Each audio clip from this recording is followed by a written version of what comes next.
She does what? The View. The Smoke. She did all the Smoke.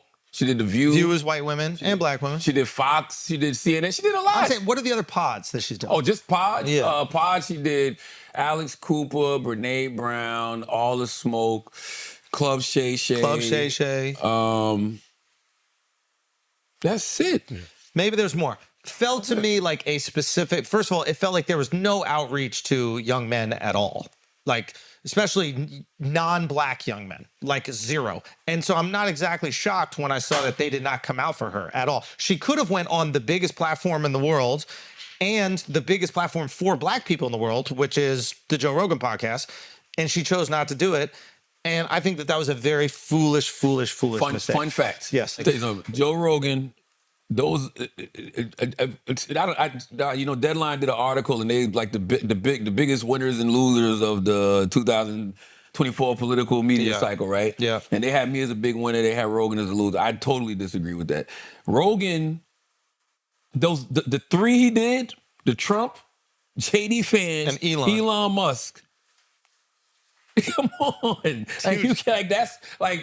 I heard so many people talking about the Elon. I didn't listen to Elon Musk. I heard so many people talking about the Elon Musk. But that week, I had people saying to me, "Yo, that Elon Musk man, he was saying some shit. Like he was saying some real shit. I might fuck with Trump." Don't be fooled. People were voting for Elon, even though Trump is the person that they wrote in on the bubble. They're voting for the fact that Elon's going to be involved in that administration. Oh, I can see that. 100%. I can see that. Somebody told me, one of my guys that was with me this week, he can't vote because he's not from here, but I wonder if my guy going to get deported in January. but he's not from here. But he was saying how he like RFK. You know what I'm saying? And so he might rock with Trump because of RFK. He can't vote, but he was just saying, I would like to see what a RFK does in that administration. I also think there's another thing, and I think this is very important because we're talking about legacy media versus new media, right? And you understand this because you've done radio. Mm-hmm. And I think radio has always done this. Pull up that Deadline article. This is good. I like this because they talk about this in there. And here is the difference that I see. I saw Kamala doing a lot more traditional media, legacy media, if you will. Okay? Now, Trump did it as well. Don't get me wrong. Mm-hmm, mm-hmm. She definitely avoided doing the podcast run. They avoided our podcast. She avoided Rogan. She avoided tons of big podcasts. She went on, a few shows. But the value of sitting down with people for a long time is that you get to start to build a connection with these people, right? She went on SNL, they did a sketch. It might be watched by more people than anywhere in the world. Sketch was great, though. Sketch was great. Yeah. But here's the reality. And there are comedians on SNL, right, that are hilarious comedians. They might not be able to sell out a comedy club for a weekend. And they're on the biggest comedy platform in the world. Because the reality is, getting people to leave their house to support you is about connection. As someone in radio for fucking 20 years, you understand that. You've built connection with people. Every day, daily. Exactly. Legacy media, these TV shows, are not about building connection. They're about selling pharmaceutical ads. That is the goal of the show. How can I sell your next depression pill? How can I sell your next restless leg syndrome pill, et cetera? So you're in a situation where Trump is going on these pods for long amounts of time, building connectivity with these people and talking to people who are really trusted with their audience. That's going to make somebody leave the house, just like it makes our supporters and fans leave the house when we do our comedy shows.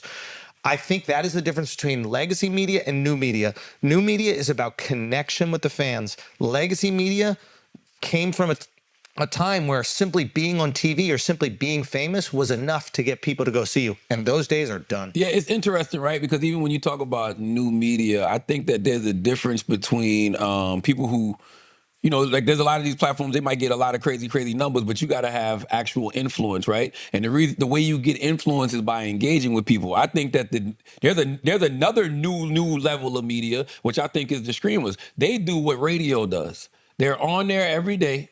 They're talking with people. Yeah. They're not just talking. Well, we dropped it. When we put out Brilliant Idiots, we're talking To them. To them. We're not talking with you. We're not talking with them. Yep. We're talking to them. So people are watching this right now and they're enjoying watching me and Andrew talk. They get in the comments and talk shit and hope we see it. Right. You know what I mean? Yep. But they don't actually get to engage. With radio and the streamers, they get to engage. That shit forms a different level Think of about the connectivity. bond, and you see it. Oh, my God. You see it when, like, there's that streamer Speed. You see him go around the world, and people lose their fucking minds for right. this kid. That's right. So they're building that deep connectivity. There are people that are on incredibly famous legacy media shows that can walk around New York City or any other city in the world, and nobody will fucking recognize them, bother them, even care.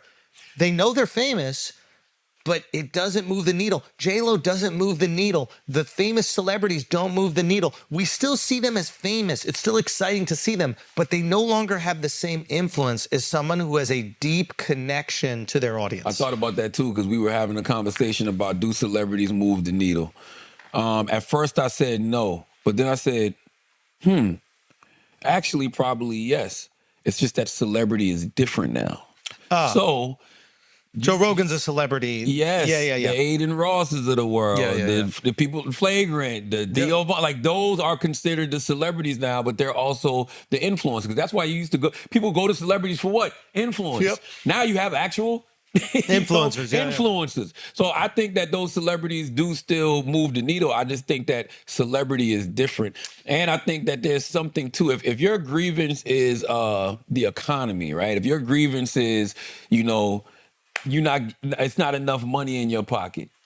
You don't want nobody Rich telling you what to do. Now, why they fall for the billionaire Elon Musk, I don't know. He's an anomaly. It's hope.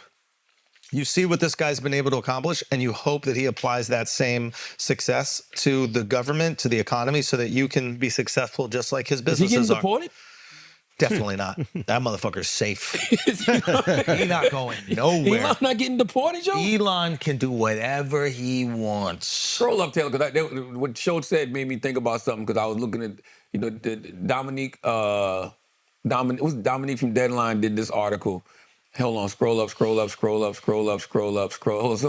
No, okay. Yeah, Loser, broadcast networks, make that bigger.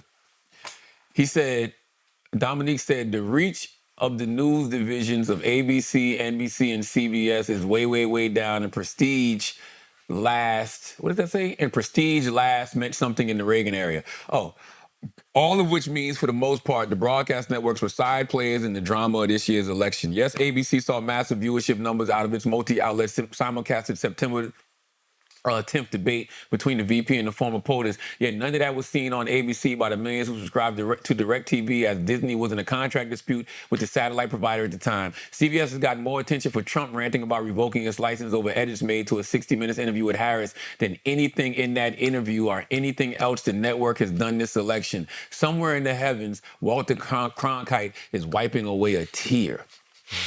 So I look at this and I think two things. If I'm running for president, I don't think you leave any stone unturned. You gotta do them all. I think I've said it a million times. Back in the day, you build it, they would come. Now, you gotta meet people where they are, bro. Everywhere. you got to go everywhere. You got to do legacy media, because there's also, Mark had a good point about this. It was like there's different demographics. Older people still watch legacy media. They're not watching a podcast. Mark got that from me. I said that on the pod. I said that here 2 weeks ago. He got that from me. That Mark, motherfucking, my motherfucking hater right there. See in Trump's America what people do? I'm just saying. I said that here. But yeah, you're right. It's like in Trump's America, like you basically can do whatever you want and have all the success that you dream of. This is not Trump's America. This is the people's America, and the people voted for Trump. But don't ever forget, don't get caught up in the code of personality. Trump works for you. You voted for him, he works for you. All right, tell Trump that. But see, that's fucked up. It shouldn't be that way. Yo, you know what? It shouldn't be that way. You better watch your tongue. Man, y'all better not get don't y'all get caught up in the code of personality. Watch your tongue. Trump works for y'all. No. And you better push him. Absolutely. The next 4 years, hopefully it's just 4. I'm putting 4 in quotation marks. That's what I'm saying. Right? Hey, if it's going good. See? You know what I mean? If it's going good. Though. What are you confused about? Because you're saying 2020 is how they saw in basically- 2020. But people hated how the country was. Who hated how the country was? That's when the pandemic started. You no? wasn't in Florida. You wasn't in Georgia. You wasn't in South Carolina. You wasn't down south where these people was outside Living and life. PPP loans was everywhere. Flourishing. Stimmy checks. Stimmy checks, everybody. So wait, I can drive you through Mouse Corner right now and point and say he bought that trailer with PPP. Yep. I'm not even joking. Oh, it was. I got family members that I tell all the But time. why do You they- going to jail? They coming but for you. why do people think They coming. we were in a pandemic? Why do people think that's about to be the same? You're right. That doesn't make sense to me. You're absolutely right. But that's what happens when people aren't informed. They think in their mind. But they know that we're not in pandemic. Like that doesn't make That's not they it. sense. There are many other reasons. They've seen their cities deteriorate. Now, the cause of that deterioration is what the single cause is unknown. It might be many different causes.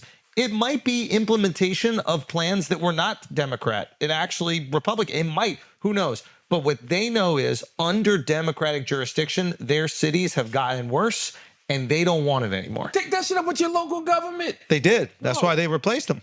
Yeah, take that shit up with your local But they did. government. They got him out of there. The DAs got flipped. In Cali, right? Yeah. Go to the podcast part of this, Taylor. This Deadline article. Oh, this was good too. He said billionaires. I found this very interesting. But she just said every liberal person's a winner and every Republican is a Oh loser. no, hell no. No. That's not true. I thought that too. When I read the article, that's what I was thinking in the beginning when I first started reading it. But no, because another person I feel like they said was a loser on here that they shouldn't have was Jon Stewart. Because they said that, go to the Jon Stewart They part. said Elon's a loser. They said TikTok is a Hold winner. on, go back to their podcast. No, they said TikTok's a winner. Beyonce's the MVP. No, What they said the fuck? TikTok's a winner. How the fuck is Beyonce the MVP of this Relax. election? I gotta read it. What the fuck does she do? She walks on stage for 3 minutes, doesn't do shit to sway the election Relax. or motivate voters, and she's the MVP, and I'm supposed to take this seriously, Relax. this article? Yes, because I'm the fucking #1 winner. That's why. All right, well, I stopped Right. reading after that. It says the podcast. Trump says his teenage son Barron has been advising him on podcasts to reach traditionally non-voting audiences. If true, Barron is looking pretty smart in both campaigns. From the laughing and mocking host of Flagrant to Bussin' with the Boys. What's Bussin' with the Boys? It's two ex-football players. that do Oh, a Will pod Compton too. and Taylor Wayne? Yeah. Okay. To the oddly touching back and forth with Theo Vaughn and, of course, Rogan, Trump took the lead and found welcoming, safe places that had a much more direct and unmanicured route to voters than 60 Minutes or Another Debate, as proven by the VP's appearance on Call Her Daddy with Alice Cooper and Club Shay Shay with Shannon Sharp, not to mention the radio purchase of Howard Stern and The Breakfast Club. The power of podcasts are something on which both candidates agree to selection. Now, winner is podcast, losers is late night. Jon Stewart came back to work the Monday shift on The Daily Show after hosting Waiting Hassan Minaj was unfairly given the media equivalent of a wedgie by The New Yorker. But who really cares? Certainly not Harris or Trump, as neither of them showed up on the Comedy Central show. Sure, the VP was with Stephen Colbert on October 8th and on SNL this past weekend, but otherwise, late night was pretty much a no upside risk for the tightly scripted Harris and the Whirlwind campaign. As for Trump, forget about it. Been there, done that. Can't take the jokes. Now, I disagree with that. I think Jon Stewart came back and did fantastic work, and I think he's been doing fantastic work because Jon Stewart is a lot like podcasters, personalities. He has an audience that he talks directly to. And they believe him. And they listen to him, and they believe him. Yep. You Amen. don't have to sit down and interview a candidate to have that kind of impact. Yep. I think Dominique, you got that one. You didn't get that one right.